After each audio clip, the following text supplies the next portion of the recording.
What's up, everybody, and welcome back to the Coffee Club Podcast, episode 77. A special bean shout out to get us going. What's the shop that these are from? Late for the train. Late for the train.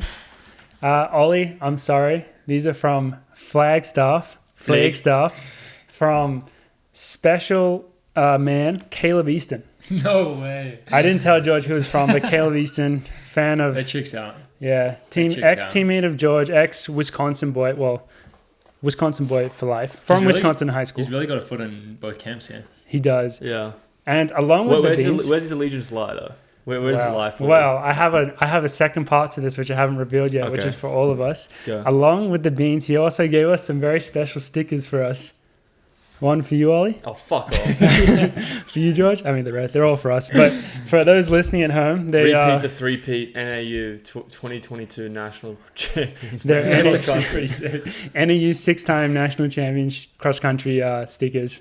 So now we got a bunch of those. So God, I can't believe I knew George was going to love this. I knew Ollie was also going to love it, but in very different ways. I mean, I think that shows what camp he's truly in. Yeah, definitely cemented his camp there, much to my dismay. But I do like the North Rim. That's a good name for a bag of beans. Is that the... You big rim guy? Big rim guy. Loves a good rim job. Is that a reference to the Grand Canyon or something? What? How did it go to the Grand Canyon? Of course not. I don't know. Anyway. I would hope so. 5-star. Creamy, vibrant, juicy. Okay, I was looking at North Rim should be described as creamy, vibrant, and juicy. I was looking at the profiles on both bags. They have different profiles for the beans, and I'm pretty sure they've just made up half of it. Like, they just put all these, like, I mean, they're nice sounding words, but they're just very provocative. Did you go to this place? I don't think I did. I don't remember it. It's actually a good one. It might have moved since you were in Flag that one time. Bro, this has got a new spot. I'm still off the bandwagon. I've never been to Flagstaff. But this is the place where I got the shaken thing from. They're like the OG. Oh, the one that was in. Do we remember the name of that? Yeah. The name of that drink? It starts with an F. Oh wait, the Italian version. Yeah. It starts with an F. Fredo or something. Yeah, Fredo. But they call it shaken Americano, and that was where I got Makes sense. The idea. Shaken when I used to make them at the last house. Dude, I've been making them recently. They're good. Real tasty. These are the OGs. Well, maybe not actually, but seen as they're also initially somewhere. But popularized it in Flagstaff. Yeah, for sure. But thank you very much for that, Caleb. Thanks, Caleb. Shout out to him also on his injury comeback as well. I think he had. Yeah, he got some hip surgery. Yeah, pretty major injury, but I saw he's back running. So, I hope it all goes well. Hope he can. I'm not sure if he's gonna be racing soon, but what year is he? Is he 5th year, 6th year? I mean, with COVID, who knows? I think he told me he was going to do 6 years. So. Is he in Casey Klinger's?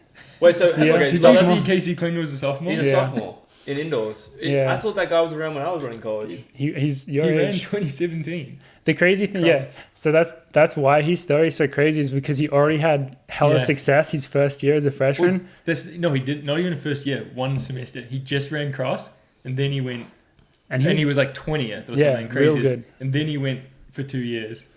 And then fast forward 5 years, 6 years, sophomore. 6 years later, he's a sophomore. How does that make sense? Just got to become Mormon, bro. But isn't the mission 2 years? This is long. And then 2 years of COVID. Oh yeah. I don't know, dude. So that's 4 years. So then, if it's been 6 years, that still doesn't add up in my math to being a sophomore. They've got a good compliance program there. Yeah.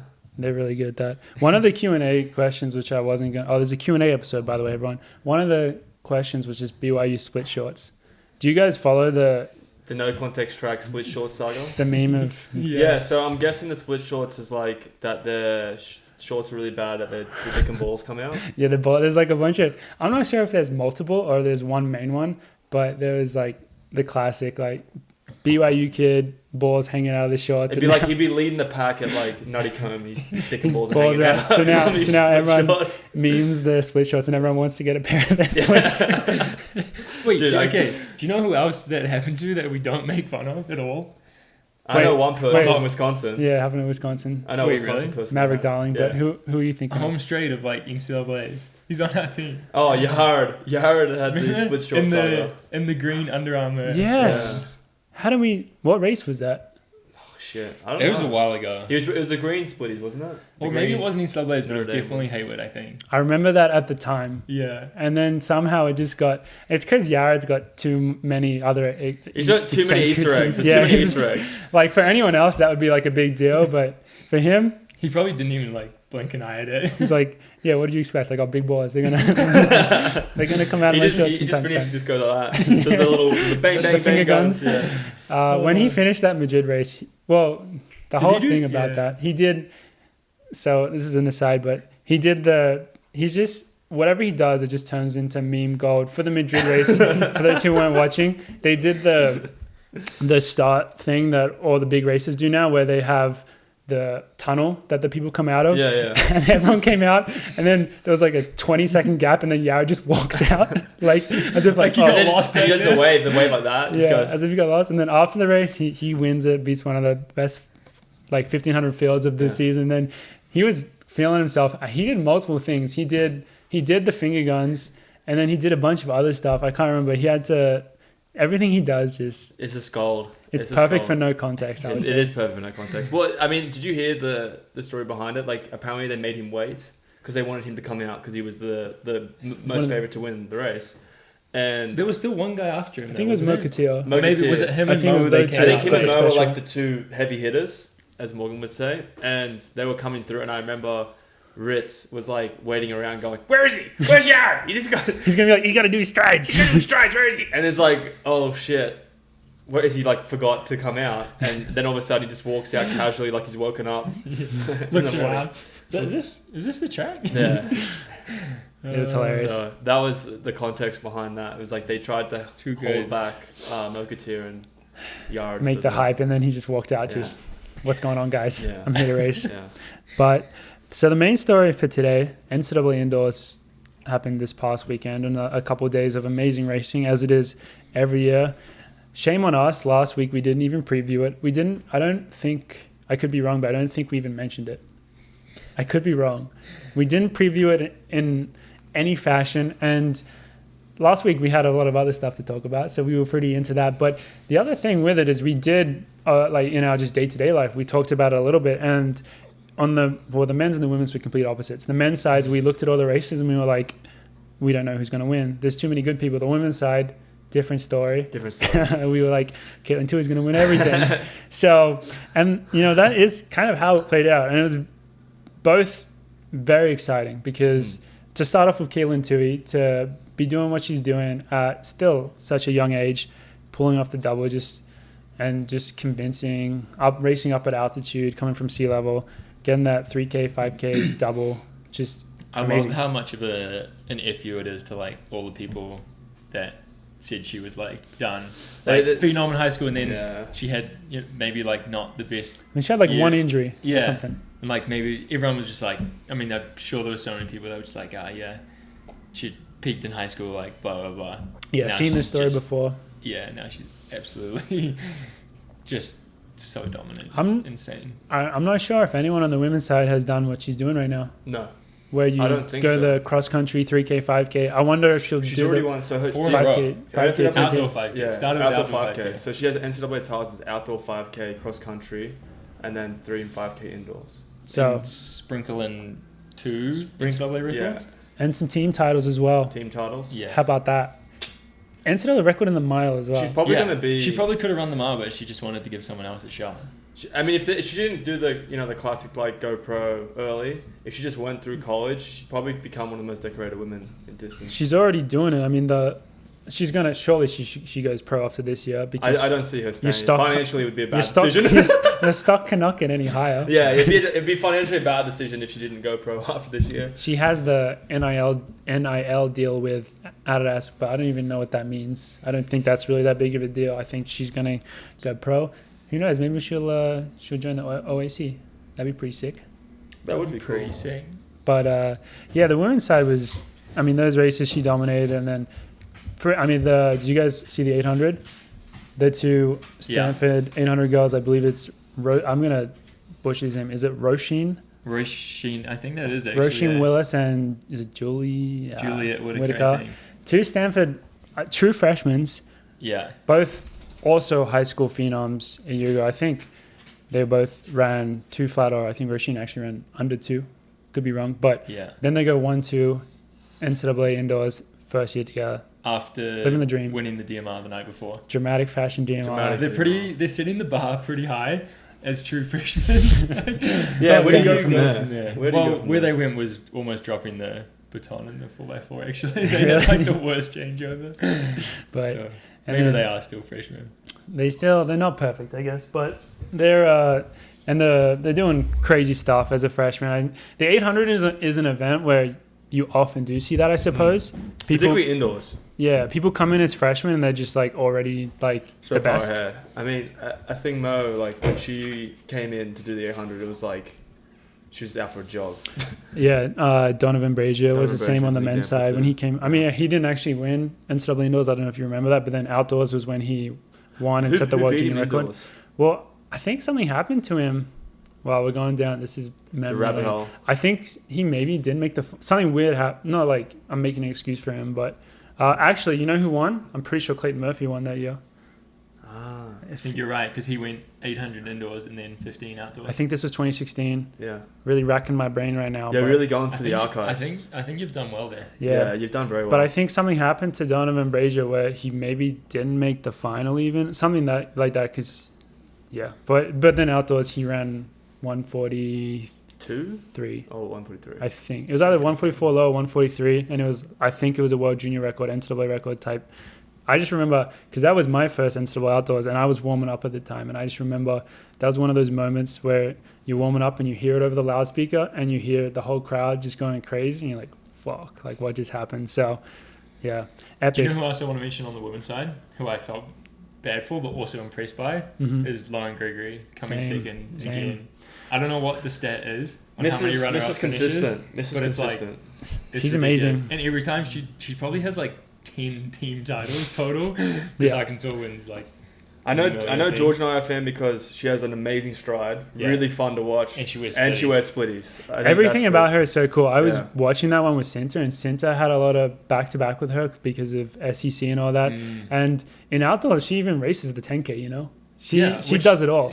And then in the summer, run the 15 this summer. In the summer, I believe I follow her on Instagram. I think she did world mountain running champs. Oh, yeah, she did. She literally did. So she's the most like she's just out there having fun, grinding away. And like she could have, well, maybe that's what you do Arkansas because they won the team title. But she also anchored the night before, runner up in DMR, and then like, maybe that cost her half a step in the mile runner up again.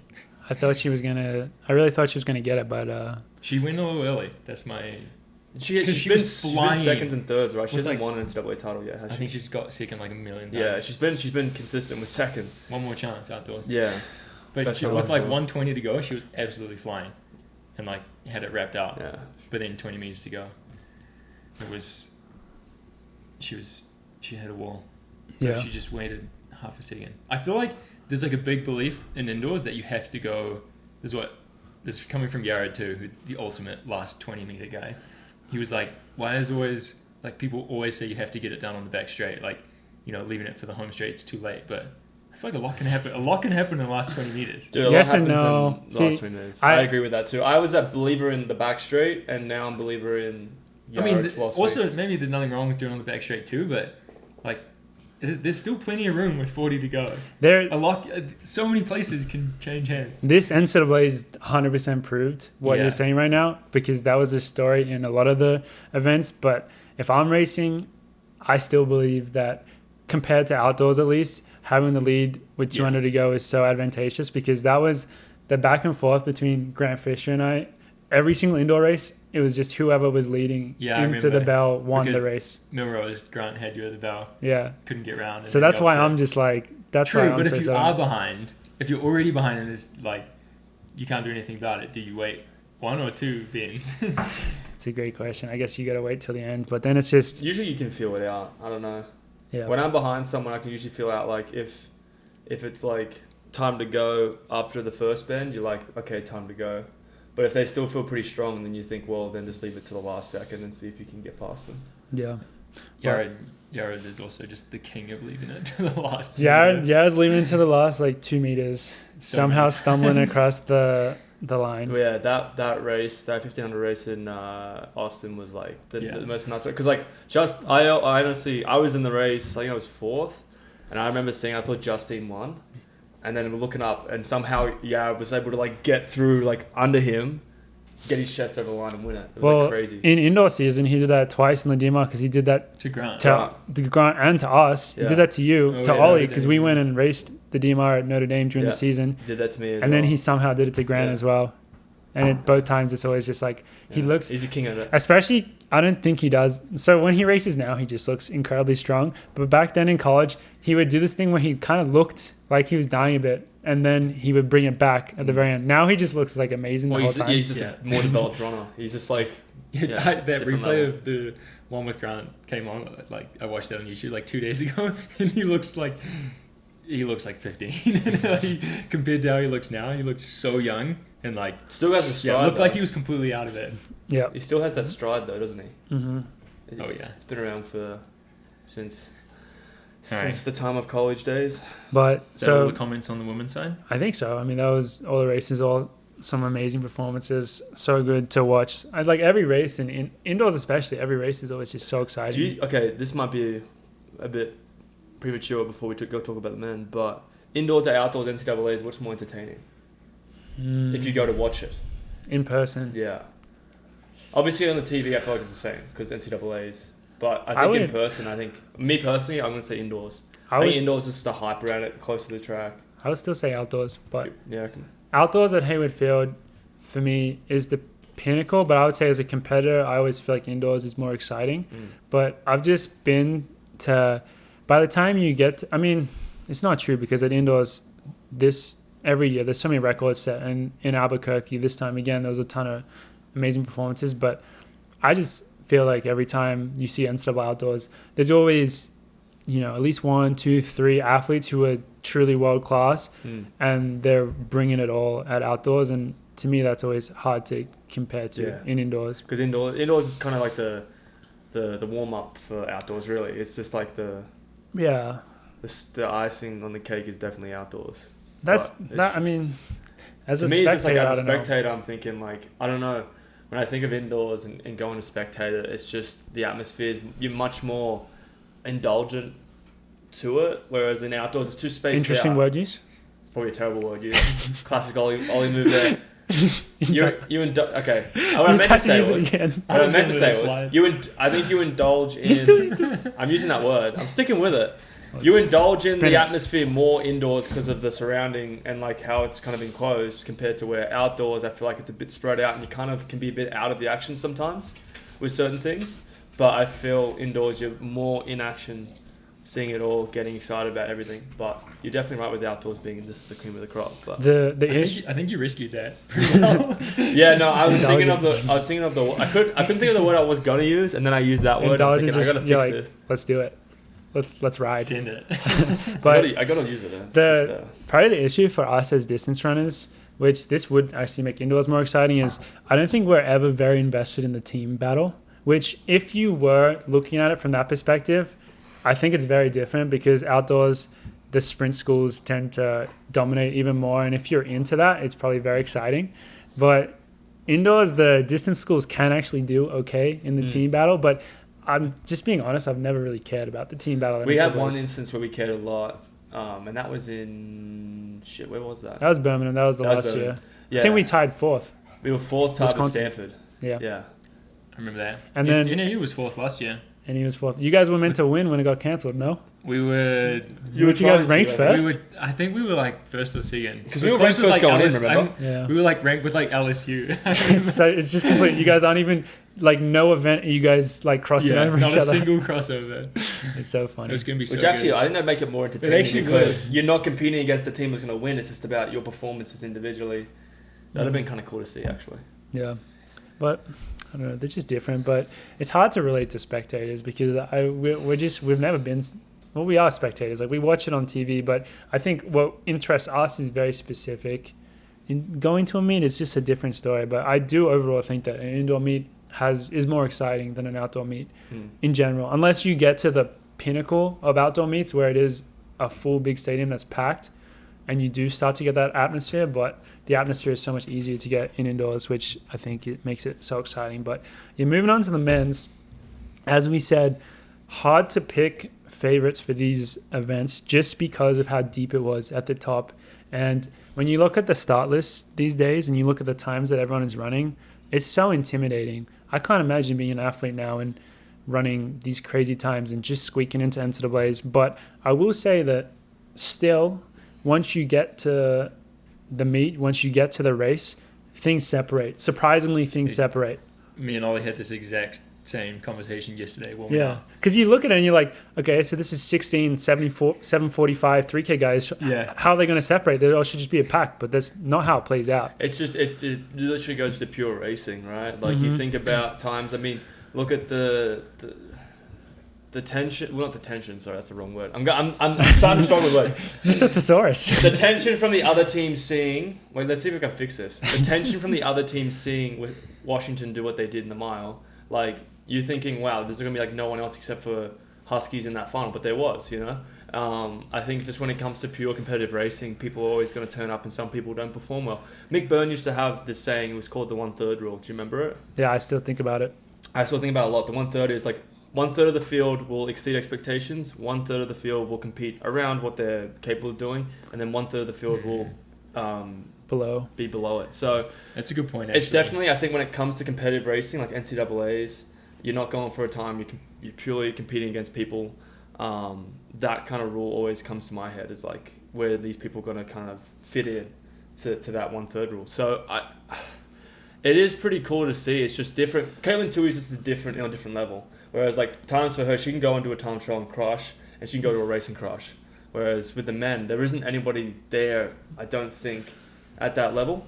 But there's a lot of people at the same level who are just obviously very, very high together. Whereas like she's just on a different level to everyone else. So it's interesting. I think the men's was much more exciting because there was more chances for upsets. It was just all like pure racing, and it was so good to see. And got to give a shout out to the Wisconsin boys that were there. Did pretty well. Did very well. Started off with the DMR. We got third. Third the DMR. I think. But did you guys see the DMR? I don't know how Oklahoma State is so good. I've never seen a DMR be won on the 1200 leg before, I don't think. They literally, they won it on the 1200 leg. I think they had 3 seconds on everyone in the 1200, which you don't see that too often. Because the 1200 is always a little bit tactical and then a bit of a kick. And he just destroyed them. And then the 400s were really, does it go 400, 800? Yeah. The 400s were really quick, and then the 800 was hilarious because Wisconsin actually took the lead for a little bit. Shout out to Abdullahi, who apparently, according to Mick Byrne's stopwatch, which is known to be a little bit inaccurate at times. A little bit inaccurate, yeah. Especially when it makes its way onto Twitter. But he said that Abdullahi went out in a 48 and then ran a 59. But if you watch the video, you believe it because his second lap, I think he ran like a 23 for 200. I don't know. He was going so quick. So we took the lead briefly, but then the Oklahoma State runner, I think, paced himself a little bit better. And then over the last 400 was able to pick it up. And then they just held the lead. And in the mile, I think the mile was tough because it was at altitude. We haven't even mentioned how the meet was at altitude. And that would have had an impact on all these races, especially the distance ones. The kids were just grinding out there, and the Oklahoma State guy had a 20-meter lead just the whole time, and no one could catch him because I think he was running around 4-minute pace, but I think he split a full flat.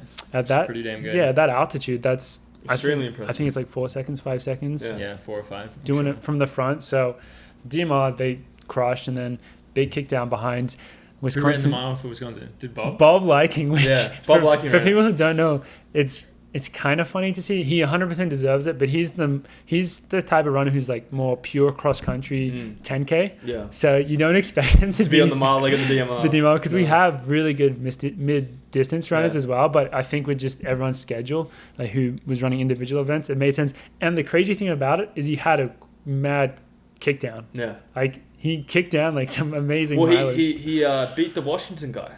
Yeah, Kieran Lum, I think, was anchoring for them. Yeah. And then No, it wasn't Joe Oscom. Nah, he was a 12. It was Kieran. Oh, okay. But Kieran Lum, he's run what, 51 or 2?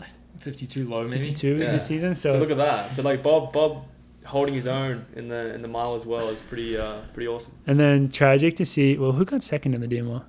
Do you guys remember? I guess we'll look at the results.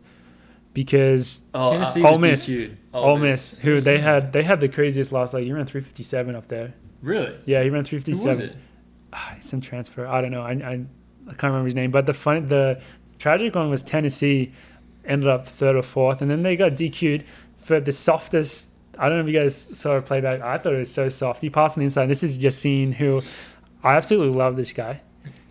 And he's kind of like one of those wild characters who I swear every single race I've seen him do indoors, he's diving over the finish line. Like something's happening. Something dramatic happening. He's extremely talented, but something dramatic always happens when he races. He's the one that anchored Texas to win last year. Yeah. So he's amazing. But now he goes to Tennessee and he did well for them, but then unfortunately got them DQ'd. It was exactly what Luke McCann did at Euros to get the yellow card, which I didn't even know was a thing. Yeah. But apparently yellow card's a thing.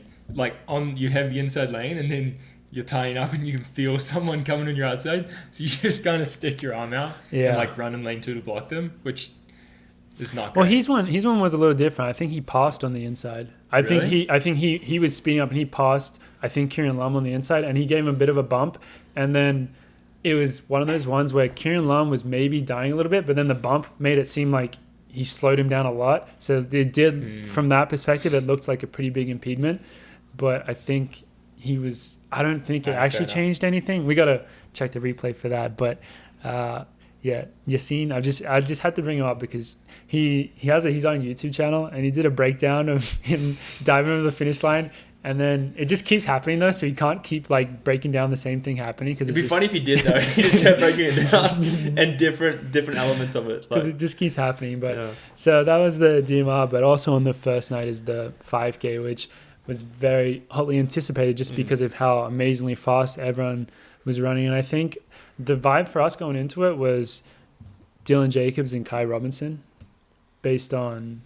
I definitely had Kai as pretty high. I mean, after his World Cross result, you just think, wow, this guy, you can run with the best in the world at that level. Like NCAA 5K, you should be able to handle it and be competitive. Yeah. And then Dylan Jacobs has been crushing this season too. So, I mean, Drew Boz has also been. We knew the NAU boys, especially with the altitude, were going to be great. Nico and Drew. So it was just going to be an exciting race because I think I want to know, particularly for those boys, how much does the altitude play in your head? You know, like how much do you think about it?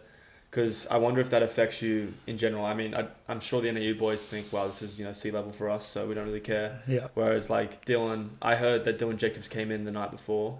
That's interesting, eh? So he got him back before the race to spend as little time at altitude as possible. Yeah. So you wouldn't sleep at altitude. See, that's smart because your body is going. If you're not used to it, your body is going through a lot of changes in those first 48 hours. Well, your first 2 weeks. And then not even pre-meeting at altitude, like pretty much all you do is shake out and then race. Because Mick actually called me, the Wisconsin coach, and he was like, are there any tips for going up and racing at altitude? And for these collegiate guys, there's nothing you can do. If you're not living there's nothing you can do. So you just got to bank on being as fit as you can. And being as competitive as you can. And then that's actually so smart. I wouldn't have ever thought of doing that. But it makes sense. Limiting sleep at altitude, I think, makes a lot of sense because then you still feel pretty rested. Like, we would always talk about, like, the night before doesn't necessarily matter. It's, like, the week before, like, getting the amount of sleep that you need leading into a big race. You know, the night before, you might have nerves, you might struggle to sleep a little bit, but generally you're pretty well rested leading up week into NCAAs. And I think Sean Carlson's the coach, right? Mm-hmm. That's right. Yeah. So it's like really smart move from him to put Dylan up the night before. I think was a good move, particularly for the 5K. The way it played out, you definitely could tell that Drew and Nico were trying to take advantage of it. Yeah. As expected, probably. Like, they waited maybe a K before going to the front. I think Drew was saying they didn't want to just be, like, paces for the whole field, for the whole race, but eventually they went to the front and tried to keep it moving at least, shared it a little bit. But then, I mean, did some, like, crazy fartlicking, which... Do you think that was planned? He kind of said that that Smith had suggested it as an option, but See, I'm gonna have a tack, little jab at Michael here. I think that's a terrible idea. Fartlegging with like that type of talent. So hard. Yeah, that type of talent, you're not gonna break them. Like Dylan Jacobs is he's at least like he's like a 13-5 Yeah, you're not gonna break Dylan Jacobs doing that. You break Dylan Jacobs by playing your cards right and just hoping that last K you can kind of get him down. You know. Yeah. Fartlegging, I think, is just gonna tire you out because being at the front and doing that kind of using that amount of energy, you're just gonna be in Head Hall's opinion, it's a bit too much energy for them to use. Like, obviously, someone like Nico, when it comes down to a kick, like, he might not be as fast as Kai Robinson or some of the other competitors out there, but if he is able to kick earlier out and not fart like it could break a lot of them. The mixed squeeze, if you will. I agree. I think they should have just, like... Because they're definitely good tried enough. to run hard for 2.5K. Like a mile to go, if, like, Drew's like, I feel great, I'm just going to go from a mile to go and just do the best I can to push it, I think that would have been, in my opinion... Head Hall's opinion would have been different to doing the fartlek. I think the fartlek kind of maybe tired them out a bit too much. In my opinion. Yeah, I think you got to give credit to them for trying it because clearly they knew how good Dylan Jacobs and the rest of the people they were racing against were. They're doing what they could do to put themselves in the best position. And they did break team guys. Yeah. Maybe. Like they were, what, 3rd and 4th? Yeah. So amazing. I guess but then just at the end, Dylan Jacobs, he closed in at 26 and he also looked real comfortable. Yeah, to be honest, I believe that no matter how they ran it, I think Dylan was winning it. Yeah, he looked so good. Closing at 26. He like comfortable. And then we already mentioned Mr. Casey Klinger coming second, sophomore. Actually looked great. Closed in 26 as well. Yeah. Pretty good These kids are so good. These kids are so good. So he's our age. I think might be 97, 98 maybe. Is he 98? He's probably a little probably 98, younger than us because he was a true freshman in Louisville. Okay. But whatever that means. I was a sophomore. True sophomore. Yeah. Well, I think what do you guys think of in general, like 5K at altitude? How do you think you guys were done in college? Because I personally do not, because we were leading into it when COVID hit and we couldn't compete, right? So I was interested to see like how you guys feel you would go in prepping wise for as a college kid. Yeah. I wasn't in the 5K that year, but I know that I think you had like 5 guys in it and they were planning on making it fast. Yeah. But I think Morgan would have still crushed. No, I don't think you would have thought about it. I think if you don't think about it, maybe you do. See, the reason I can relate to that pretty well is because leading into Austin, which we knew was going to be really hot, we all talked about preparing specifically for heat training, which we've done as pros as well. And you can do all this kind of ridiculous stuff, but we kind of just went into it like we're going to be as fit as possible and we're just going to hope that that's what actually prevails at the end, rather than trying to overcomplicate it and try these things which might negatively impact your preparation leading in. Like, and maybe it'll make you more tired. If you can just be as fit as you can and then you can come in rested and ready to go, that's what's going to be most important at the end. Yeah. So, but with that said, running 13:37 at altitude, I think when you're racing, it doesn't matter, but that just sounds incredibly painful. Like how much does adrenaline like play in factor there? I don't think it. To me personally, I mean, George and I had a good chat about it, and not taking away any of the performances from anybody in college now, but I think we're in a different era of just because of the shoes and because of the training's better. I think people are able to perform better. So I'm wondering that like with the altitude, it's definitely going to be really fucking hard. But I think Dylan's just at a different and all those boys are at a level where they can handle a 13:40 race, which is what they've proven to be able to do. I think for the interest with altitude in general is like how much does adrenaline play into it? How like some people are high responders to altitude, like all those factors. Because it'd be interesting just to see their reactions to it. I mean, they probably talked about in their interviews, like their reactions to how hard the race I think it's just another stimulus that makes it harder, and so. If you're running slow, I think even if you run slow, you would notice it. But it's just another stimulus. At like the end with of the day. heat in Texas, Austin, Texas, it's ridiculously hot. You're competing in a 5K. It's just another stimulus. It's just another stimulus, and definitely some people naturally are more equipped to deal with it than others. But at the end of the day, it's just another thing that makes a 5K is a distance race. So it's just another aspect of it, I would say. So I think. Yeah. Anyone that was strong enough to get like top 5 on that crazy cross country course in Oklahoma, they're like going to be strong / fit enough to run a 5K at altitude. Yeah, I think so. And that's how it played out, really. So, a great race. And then what I can't believe is why this is kind of cutting in from between the races, but why sprint schools don't go to altitude more. Every single event under 800 meters was like a new collegiate record or like world lead or something. Like they should just be going to flag. Do they? Well, every week of the freaking season. Do they get positively adjusted their times if they did it for the regular season? Because it's just this. Actually, they are I think setting for the regular season they do, but World Athletics doesn't give a shit. Yeah, World Does it Athletics not? doesn't care. No. Well, they get that time. You can fall and break a world record, I think. I do know that some people, I know like some long jumpers in particular, like if they're having like a bad season and they need to get a qualifier, they'll go compete at the track at Sierra Nevada, which is crazy high, 7,000 feet. And then they'll just like jump, they'll just go do it easy. So people do it, but I think probably the tracks at altitude are not very accessible or they must have a regular season meet in Albuquerque though. Do they? They would be, and that is a great track. There would be one. And it's a good track. It's just access to it. I bet there's no positive conversion for the long jump. Like I think there is for the sprints, but like for the jumping events, it's probably just what makes sense for the really good sprint schools are in the south and they're content with they're content with competing at these amazing tracks in Texas, Arkansas, whatever, and because if you think about it, mostly like most races that you go to are probably going to be at sea level. Like it's rare that it'll be at altitude. True, but they knew that like a couple of years out. Yeah, but then if you think about it, like would I travel by myself, waste this amount of energy and time to go do a jump, say I'm a long jumper, a jump up at altitude when nationals is in Eugene? Like it's to me like I'll just jump at sea level. What if you were just under the world standard though? Oh, well then that's different. Then like maybe do it after the season. Maybe very meaningful. Yeah. It'd have to be a really solid reason to do it. But also, if you did do that and you set a record, people would say, "Oh, you just broke the record because you're at altitude." But you'd still have is that what everyone's saying? No one was saying that.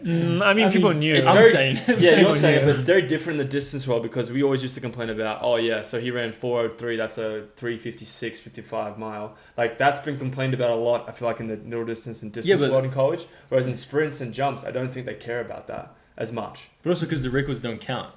For like the conversions don't count in the record books or World Athletics or anything. See, that's interesting to me because I feel like why would they not penalize people for having an advantage like that? I feel like those collegiate records are going to stand for forever. Yeah, that's interesting that they until they go back. How much of a difference does it make comparative to altitude? Honestly, you don't know. But there is a science. Definitely, you could. It sounds extremely like complicated and intricate for collegiate track and field, but when the margins are that small though, like you only need a tiny boost. Yeah, it would. I mean, like it matters. Yeah, I mean, there were some incredible performances. So yeah, a lot of records got broken. I think it's just the logistics of it, probably. But I mean, if you look at it in a different way, think about how many people go to Boston now. So that's kind of a similar thing. Yeah, 100%. So it happens. It's just, I guess the sprint is just, I just don't think they think about it quite like that. I think they think about winning more than anything. Yeah. So, but it is a great point, and who knows? Maybe that's our future when it gets more and more competitive. People are like, got to go up to Albuquerque to get my qualifiers. I think that is like us going to Boston. It's the same. If distance runners prepared to go to Boston, you'd think sprinters do the same thing. Yeah. Right? Where can I go the fastest? Yeah. Oh, super high. Everyone's just going to be going to Albuquerque all the time. They should come to the home meet at CU in a couple of weeks. Yeah. The outdoor one. Be up at the dome, up in Flagstaff, get those. Dude. You'd run real fast there. But so the next day was the mile and the 3K. I mean, the next day was all the other events. And those were also just, I mean, the mile was, not to talk about it too much, the mile had 4 Washington guys in it, kind of just, they just did their thing. Brian Fay out there leading and very competitive. I don't know any of the names of them. Well, I just said one of them, so I do know some of them. Joe Wascom, also know that name. Joe Wascom. Who won? Who won? Luke Hauser. Luke Hauser won. So who was the guy that won outdoors and beat? That was Wascom. That was Wascom. Yeah. So a different guy won. Yeah. I think he was an All-American outdoors though. Yeah. Okay. And he looked so good running at the front. It's hard to tell because with the pacing at altitude, you can't tell how hard it is. And I don't think they were running super slow. I think they were running pretty solid. But he was at the front. In his form, he doesn't even look like he's kicking when everyone else is kicking behind him. And then very dramatic finish at the end, though, because he had, what's the name of the South Carolina guy? Ineos. Asai. Anas Asai, right? I think so. But he was like kind of the big. He had run 350 in Boston. 350, so he was the big one. And then classic Isaac Bastian, member of Coffee Club TC. He came second, and he's known for his big kick all the way at the end. But he was so close to winning, and it was almost a case of because Hauser celebrated a bit. Did you guys see? And Bastian was coming on the inside. He almost blocked him. I think this was just enough that it didn't actually matter, but he was so close to blocking him. It was 0.03 it did in the end end. Up really close. So it was. He was going for a textbook finish, and he just left it too late. Yeah, but he won the fastest last lap competition. Got that one. Ticked that box. What was the lap?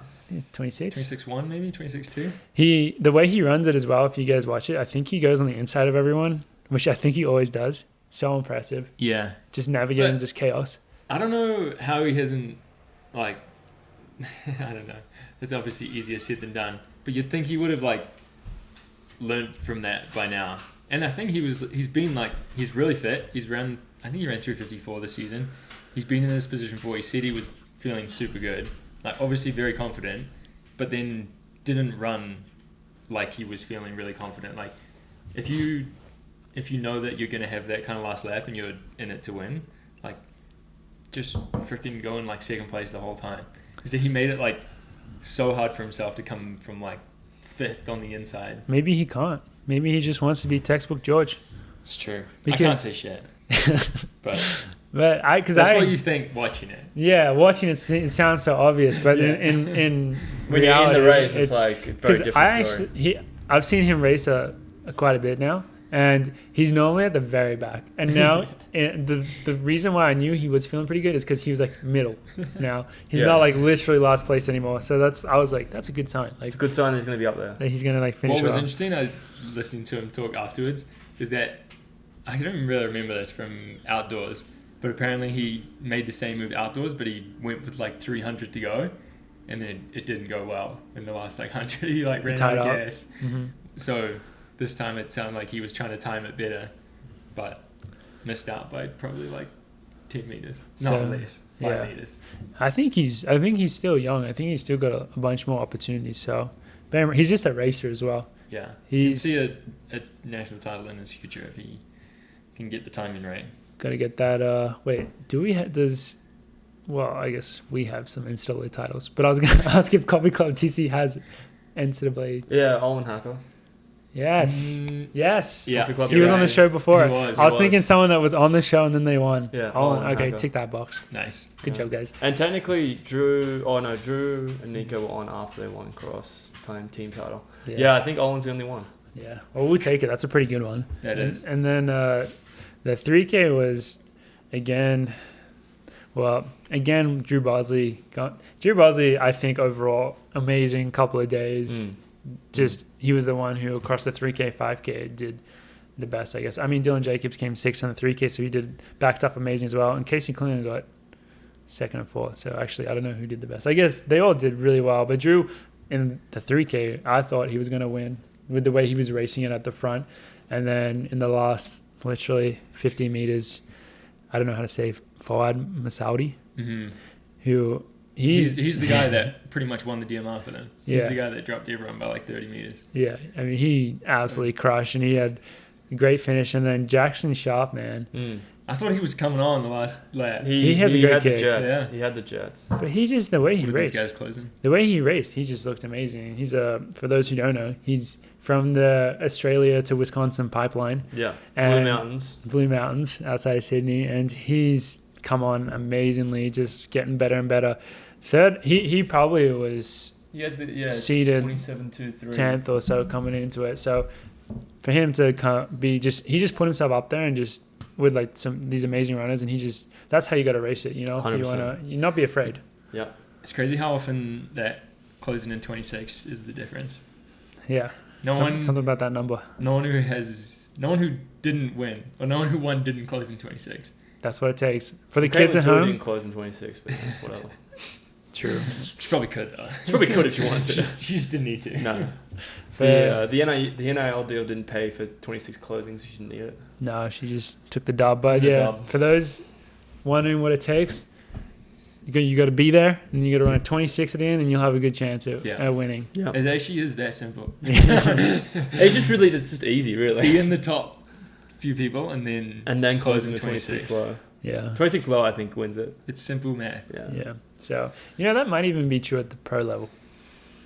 I guess It's sometimes not often they do. that it's 25. Yeah, It's sometimes like it's Jared 25s, to run but 247. I mean, yeah, Often 26. if it's 27, it's usually been 27 the entire race, and then it closes in 27. Yeah. Like, Because 26. What's that? 52 seconds for 400. yeah, That'll win you. That'll win you some races. yeah. You're on I under wonder 55. what I closed at comps, because it must have been a 26. It must have. Well, you ran 3. I mean, the faster the race, though, the less Likely you're gonna run 26. But I feel like that last 200 was quick as. There's no way it was slow, but Definitely was quick. No, I'm just curious because that theory. Yeah. Let's tap into that theory every time we recap races. Let's see what where the 26 mark is for most. The special 26 number. 26 number. It's really just like logical, I guess. And it's just like that's just the level that like. But that is we've crazy gotten that to. it takes to like you win NCAA's in 26 and maybe the Olympics in 26. Yeah. But like the total time's faster. Yeah. Just because at some point like no one's running 24. It's just not happening. Well, No, that's I mean, just the choice. unless it's 2016 Rio, where Matt Century ran a 52nd last lap. Yeah. This is true. But that's a very At very very what was easy that? situation. At 350. Was it That was a 350 1500. 1500? Yeah. So unless it's that, They went 26 through either. with a lap to go in 3 minutes. And then Centro was like, hold my beer, I'm going to run a 52nd last lap, That is stay on the hilarious. inside and win it. That was actually one of the coolest races I've ever seen. Yeah. That was sick. But overall recap, boys. Do you think you could compete in the NCAA? I would like to think so. Well, I would not also right now. like. I think that's the thing we were talking about yesterday. Like the mile this year looked so insane on the On the list. the Yeah. paper. The number of people at 350, 51, 52, like what it takes to qualify, and then Yeah, we're definitely I don't not know. we're not dissing the athletes. It's just, No, we're not. it tells you the difference between I think it's just running equivalent fast to- and then competing in like a championship. We setting. had one of our Q&A submissions was from someone that we know quite well, and it was him. I'm not going to reveal him because it wasn't mean what he said, but he said something along the lines of talk about these collegiate kids only knowing how to time trial and not knowing how to race anymore. That's what he was saying. See, I disagree with that because we just saw them race, and I think they can race pretty well. But I think he's referring to the people who run really quick and then at the championship meet aren't Yeah. there. But I mean, that's always happened. I think There's you always got to been have people like that. yeah, It's and you always also got to happened. have mix, right? Like the best runners in the world can time trial and can race. You have to have a bit of a combination. I mean, look at like Caitlin Tui has run. I wouldn't say time trial, but she's run pace races to run NCAA. I don't think records. he was referring to her. But I'm just saying she's an example that can do both. I think if you can do both, you will be great. But NCAA has taught us that like to win a championship race, you got to be able to race, and having all those times is impressive. But when it comes down to racing, like we said, the separation's always going to be there. Yeah, I think Regardless of, that's like- what his point was. Yeah. I think he's saying that these kids have worked out how to run so quick. They've got that down, but the racing is still. It's not like everyone is like some genius racer now. Yeah. Even though they've got the times have gotten That's so a much good point. quicker. I think that's what sets apart the person who wins. Yeah. Like Dylan put on like a friggin' tactical masterclass to win, and also ran 7:36 a few weeks ago. Yeah, I mean that's a prerequisite. You have to be able to run those quick times. There's going to be better racers than other people. Like there's going to be people that are better racers than others. There's always going to be like But that. then if you can only run tactical races, then you won't be in that race in the first place. So Yeah, I mean, you have to have both sides of the coin. the crazy thing is, like we just mentioned, Matt Centrowitz. Like he's for being an Olympic gold medalist, man. He did not run very quick very often. No. Look at Mo Farah, for example. His 5K PR is like really good, but it's not like one of the best 5K PRs in the top 10 or top 20. And he was like double Olympic gold medalist. Like if you can get both of those pretty well, you can time trial decently well, and you can race better, I think you'll be more. Like I think that's what made Mo so great, was because he's a great racer. Well, I think it's not even that. I think it's that racing is actually what matters. Yeah. Oh no, 100%. Because But you got to be able to time trial at some point. You have to run. You have to be able to run just fast enough to qualify, and then be good at racing. And then you go racing, and then be the best racer, and then you win everything. I mean, obviously, if you're gonna, it doesn't matter how good you are at racing if you're not good enough to be up there, and it's one of those things where I think Dylan Jacobs put on a tactical masterclass, but you have to also say that it's so much easier to look better tactically when you're better than everyone else. 100%. Like that's something that is always true. If you're in 30.05 shape, it's so much easier to you have great tactics. It's a bit of what came first, chicken or the egg. But yeah, as we said before, amazing NCAA indoors, so good to watch. It'll be interesting how it all plays out in outdoors, see who carries it through and what changes, because last year I felt like a lot of things kind of changed throughout the season as you get to the end of outdoors. So who knows what's going to be happening outdoors. But NCAA's, man, always brings the heat, always so exciting. So it was good to be able to enjoy that. So it'll be interesting how many, or if anyone from the NCAA makes the world team. I guess specifically the US one. Yeah, it always is. It's always fun to follow and see what happens. You just never know. You can't predict it. Because in some years, like the year Cole won the indoor mile, he was 6th at the Olympics. The year Mario won the indoor mile, he was 4th in the world. Yeah, and the thing is, at this point in the season, Cole was amazing. Cole was, but at this point in the season, you would never really predict it.